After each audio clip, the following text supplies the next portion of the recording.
Okay, I want to talk about a situation where you are an independent artist and you are deciding that you're going to record your first album, as well you should. Well, buy yourself a new hat because you just became a record producer. So, yeah, that's corny. I'm sorry. I'm corny. I want to talk about record production, but not the technical side. That there's so many great videos that talk about like how to record things well, how to use compression and EQ and mic placement and your signal chain, and all these things to make sure that what you record is really strong and pristine when it comes to the final mix. So much to learn about that stuff. So many other videos that cover it. That's not what I'm going to talk about today. I'm going to talk about project management side of production, which, like it or not, you're going to take on as the artist. You're ultimately calling the shots. You're ultimately saying yes and no to things, even if you have an engineer, you've booked some studio time, and there's an engineer who's kind of nudging you about, well, here's how we should probably do it like this, or maybe even it's going beyond nudging. They're kind of acting a little bit like a producer. You ultimately make decisions, and you ultimately have to be aware and mindful of what's going on at all times and steering the whole process towards the finish line, towards the outcome that you wanted. And I want to talk about a phenomenon that is very common, has happened to me early on, for sure. I mean, I've done 50 plus albums, mostly for myself, but also for other people. And has just happened to a friend of mine. That's why I moved to do this. A buddy of mine who's really moving songs, great singer-songwriter. I was really looking forward to his debut album, and the album kind of fails to capture the magic. Why is that? Like I said, it's happened to me too. That happens to a lot of people. It's very common. That especially with debut albums, independent debut albums, because if you were signed to, if you were signed and you were then assigned a producer, that producer would probably shepherd this process, and you don't really get that problem as much with bands that are signed. Although you probably can think of a band that you know, or you may be able to think of a band that you know, where you're like, oh, they're so great live, but they're so much better live.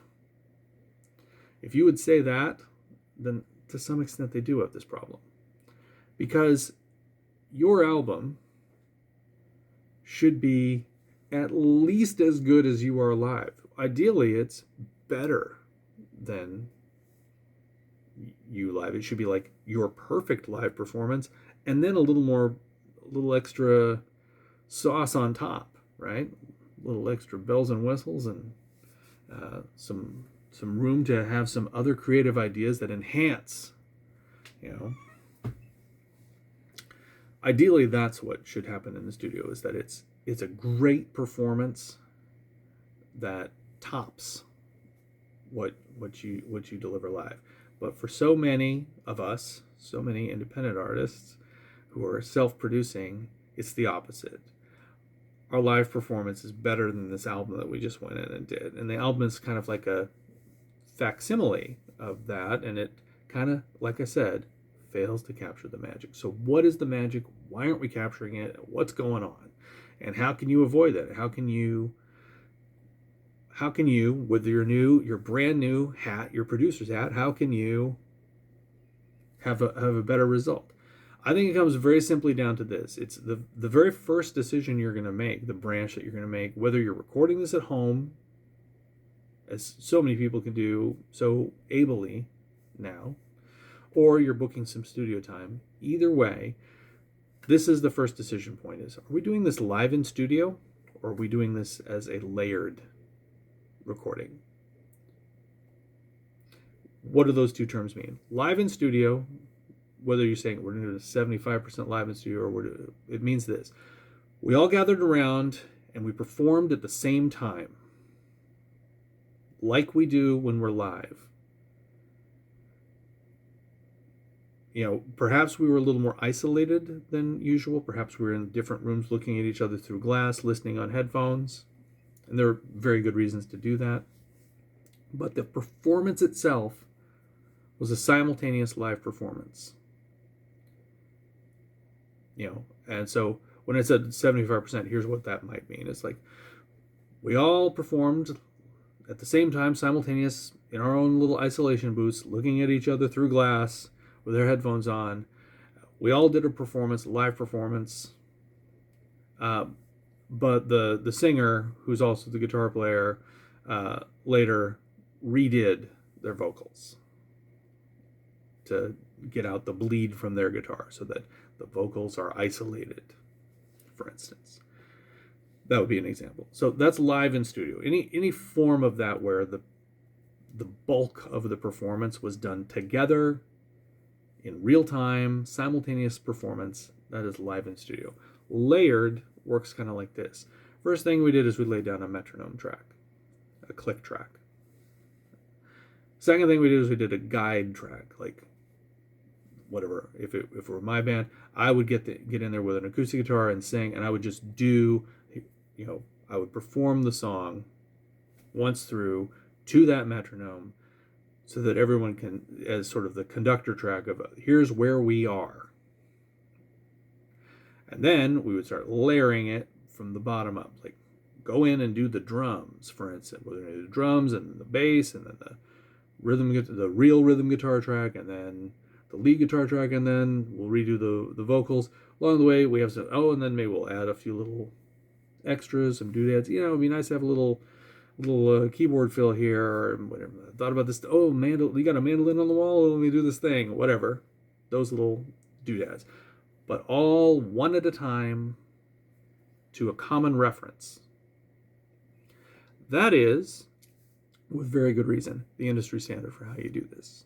To get everything isolated and do that. And when you do that, there's a lot of considerations about trying to keep oriented to the things that you can tend to lose in that process, the things that you can tend to lose sight of as performers. As you can tell from talking about, that is, for most people, for most musicians, that is a very weird way to do it. That is a disorienting way. The closest you can get to it is that you may have learned to play to some extent by playing along with the recording. So if you had everything in the mix and you're the last person, it's probably not that weird, but it still is, even then, in ways that you might not be thinking about or detecting. So let's talk about the sort of pros and cons here.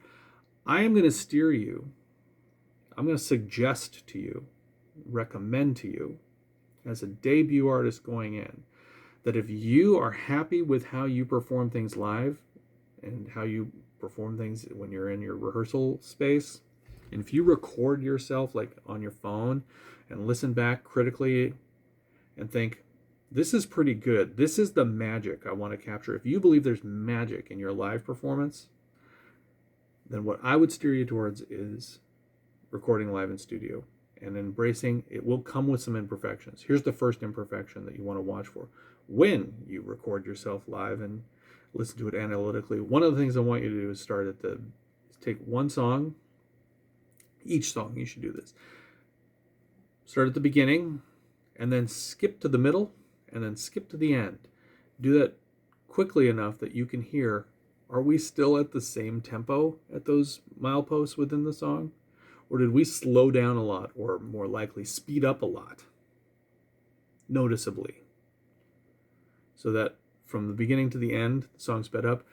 Then that is something that you need to polish, because your magic is not as magic as you probably want it to be. That will be a flaw that you introduce if you do live in studio, because it will be almost impossible for you to do a simultaneous live performance to a metronome and have it be magical, because you probably don't play to a metronome now. If you do, forget what I just said. Then do what you normally do. But if you don't, you're probably not going to learn to be great at that between now and the time you go into the studio. And so it's something to consider. We as a band don't keep consistent time. We rush, we drag, we speed up, we slow down. That's the same thing as those two, respectively. So that's one thing to watch out for. If you have time problems, recording live in studio may not be the right option for you, and also the magic you're trying to capture might not be as magical. Or maybe you don't care. Maybe you're like, that's fine. We love it how it is. Then go in and do that. Over here, on the layered approach side, the thing you want to watch out for is there's a whole bunch of stuff, not just time, that you lock in with each other when you're playing live. That is probably part of the magic. Okay? This includes energy, dynamics.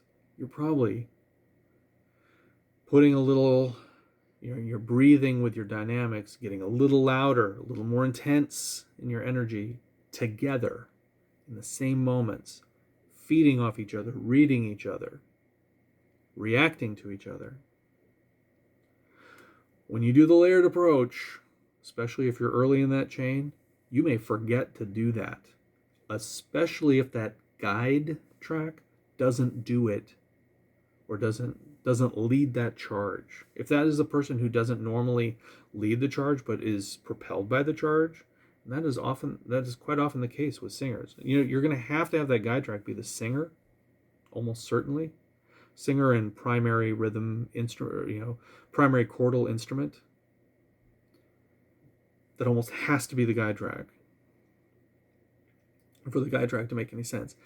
If those two elements can't consistently communicate the sort of dynamic packaging of the song, these layers are going to be flawed, and that's going to be one of the things you're like, it's kind of listless. It's lacking that magic. You're not having those moments that you're used to.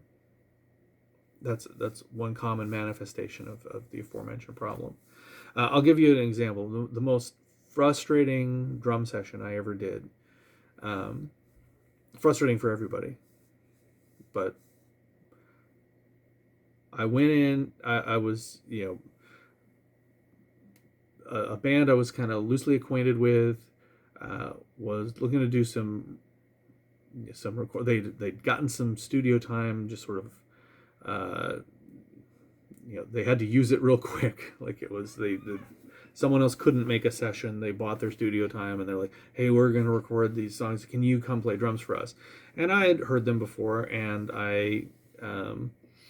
so I said yes. And cut to the chase, go in, and they're doing a layered approach at the recommendation of their engineer. So there's a metronome, and then there's a guide track, which is the lead singer who is also playing guitar. Here's the thing, and I don't want to get too technical about it, but here's the metronome, and it's got this grid. 1, 2, 3, 4. This is true, right? Here's the guide track, and it's a little off. Lines up part of the time. But it's how he's feeling it, right? He's a little loose. That guide track is not locked into the metronome. Now here I come with the first layer, drums. Okay. It's a catch-22. If I lock in with the metronome, it doesn't sound right. It doesn't sound like I'm with him. If I lock in with him, it doesn't sound like it's not in the pocket, it's not with the metronome. Well, here's the problem, is that there's no solution where I am locked into both the metronome and him if he is not locked into the metronome, and he's not. So, we're trying to lay these down, and I'm trying to do what the engineer wants, and what they're like, it's just not. I'm like, and I spoke up after. I'm like, the guide track and the metronome are not in lockstep. And I made my recommendation, since I have some experience, but it's also not my place. My recommendation was, forget the metronome, just give me the count, and then, if the artist feels good about how the guide track feels, and we know it's reasonably in time, because it's not like he deviated from the metronome. It's not like he got off track. He just didn't lock in with it. So if we want to breathe along with him and lock into that performance, if that's how he plays it, that's the right choice. Is that, don't give me the metronome, don't listen back to that in the playback, just give me the count off and then his guide track, and I'll just lock in with his guide track. And that's what I did, and it sounded decent, sounded pretty good. I think they ultimately scrapped everything I did. I know I didn't appear on the vinyl recording. I know that's not me playing those drums. So probably my bratty suggestions got cut from that album. Very frustrating, and very simple reason. Like, it got off track from the start. The magic was never going to be captured that way. He was not used to playing to a metronome. He couldn't lock in. How can the rest of us lock into that? I think what the engineer was ultimately hoping to do was everyone lock into the metronome, and then when it comes time to do the final guitar and vocal, then we'll fix that. But along the way, what's your barometer for whether or not these things are locking in? If your ear is telling you that doesn't sound like you're with him when you're with him, when you're with the metronome, then there's no winning. So that was incredibly frustrating. The most frustrating session drumming experience that I've ever had. And I'm not like a pro's pro. Like, I'm the kind of person who, I'm pretty good for most of us sort of bottom feeders. I'm maybe the best drummer that you're going to find who's willing to do this, or I'm one of the best drummers that you can find, and I'm pretty good at doing this, but I'm not like, I'm not a pro session drummer who and there's probably a bag of tricks that I don't know about that I should have availed myself of. Anyway, I digress.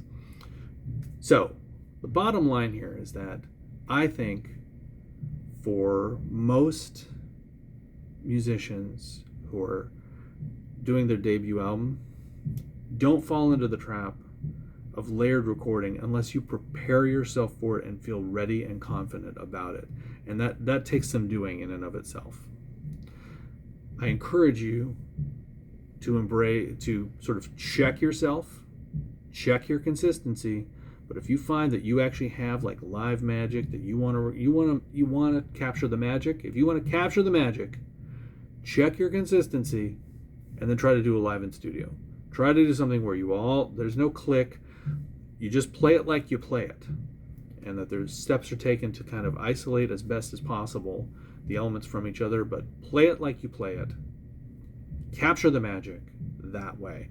You will be happier with the results. I almost guarantee you that you will feel like that sounds like us, and that sounds clean, and that sounds rich and full. This is exactly what we wanted to have happen, is us sound like us, clean and cleaner, richer, fuller. Awesome. You'll be much happier with the results. Record live in studio if you're not familiar with the recording process, and you'll be happier with the results. All right, sorry this is so long. Hopefully it's interesting. Till next time.